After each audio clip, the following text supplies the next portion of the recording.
Hozir Xitoydan bitta tovar zakaz qildik. Eng qizig'i bu Xitoydan emas, nemis brendi bo'yicha Germaniyadan kirib kelar ekan Xitoyning o'ziga.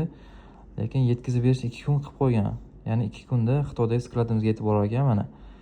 Germaniya hududidan, mana bu davlat degani, ya'ni Germaniya hududidan Xitoyga, ya'ni o'sha Germaniya bilan ikkalasi elchixonasi, ya'ni omborga yetib tushar ekan. Bu omborga tushgandan keyin bu yerdagi skladga kelib tushar ekan. Keyin bizning qo'limizga keladi. Ya'ni bu jarayonni o'zi 2 kun ketadi. 2 kundan keyin endi olib kelish kargo yoki logistika vaqtiga qarab bizning qo'limizga yetib keladi. Shu примерно 10 kun bilan 20 kun oralig'ida o'rtacha hisobda 15 kun oralig'ida yetib keladi mana. Germaniya brendiga tegishli mahsulot ekan. Juda ham sifati zo'r. Xullas, ozuqlarni ko'rib chiqdik.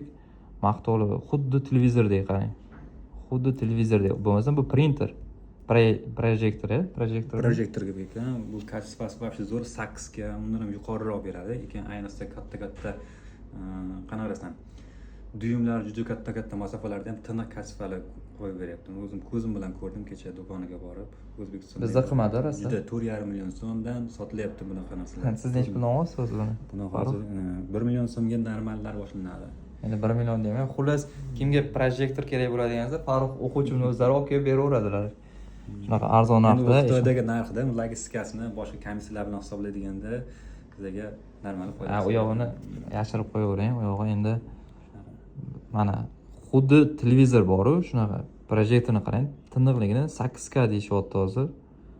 Bunaqa holat menimcha qarang, shunaqa holatda keladi. Buni 2 xil doskasi ham bo'lar ekan, ko'k bilan oq rangi. Oq rangi yaxshi ekan-a, shunday. O'sha qanaqa bo'ladi?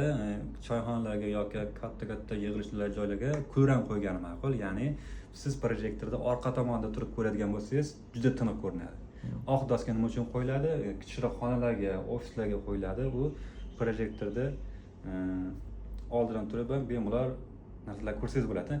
Maslahatimiz oqni ko'proq bergan bo'lardi. Chunki oq ikkalasiga ham bo'lar ekan. Bunisiga ham bo'lar ekan. Hozir bu Farruh o'quvchimizga Xitoy darsini o'tgandek, Xitoy bilan gaplashib shuncha ma'lumot olibdilar. Bu ma'lumotlarni xitoylik sotuvchi bergan. Mana bu chatimiz bor. O'sha chatda gaplashganmiz. Chatda gaplashdingizmi buni? Ma'lumotni? Chatda ham gaplashdim. Ikki ham bu narsa ishonch hosil qilish uchun do'konlarga ham borib aylanib ko'rdim. Zo'r mana.